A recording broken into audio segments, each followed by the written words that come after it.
பிதா குமாரன் பரிசுத்தாவின் பேராலே ஆமென். கிறிஸ்துவுக்குள் மிகவும் பிரியமானவர்களே, அழிவு வருகின்ற பொழுது பயந்து விடக்கூடாது என்று சொல்லி அழகாக சாலமோன் நீதிமொழிகள்ல அதிகாரம் 3வது அதிகாரத்தில் 25வது வசனம் குறிப்பிடுகிறது.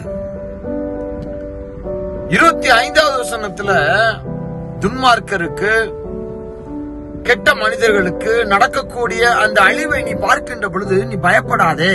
26வது வசனத்துல கர்த்தர் உனக்கு துணை நிற்பார், கர்த்தர் உனக்கு துணை நிற்பார். கெட்ட நிகழ்வான அந்த கண்ணிகளில் இருந்து தேவன் நம்மை தப்புவிப்பார் என்று வேதம் நமக்கு உணர்த்துகிறது. ஆம், கிறிஸ்துவுக்குள் மிகவும் பிரியமானவர்களே, முயல் பிடிப்பதற்கு கண்ணி வைப்பார்கள். அது ஒரு கண்ணி வைக்க மாட்டாங்க. இப்பெல்லாம் நம்ம கண்ணி வைக்கிறது பாக்குறது கிடையாது அல்லவா? முயலுக்கு கண்ணி வைக்கின்ற பொழுது ஒரு கண்ணி வைக்க மாட்டாங்க.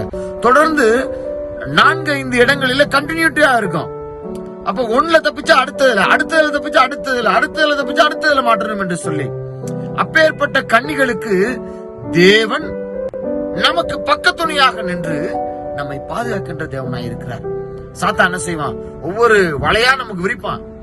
ஆனால் எல்லாவற்றிலையும் தேவன் நமக்கு பக்கத்துணையாக நின்று, எனக்கு அவர் துணையாக நின்று என்னை பாதுகாத்து என்னை மீட்டு கொண்டு வல்லமையாக என்னை நடக்க அவர் உதவி செய்வார்.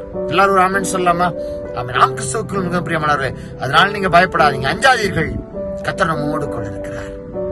கர்த்தர் நமக்கு துணையாக நிற்கிறார், நமது பக்கத்துல நிற்கிறார், நம்மோடு கூட இருக்கிறார். கர்த்தர் தாமே நமக்கு துணையாக இருந்து எல்லா இக்கட்டுகளுக்கும் நம்மை விலக்கி பாதுகாத்து நன்மை நாளில் நம்முடைய வாயை திருப்தியாக்குவாராக.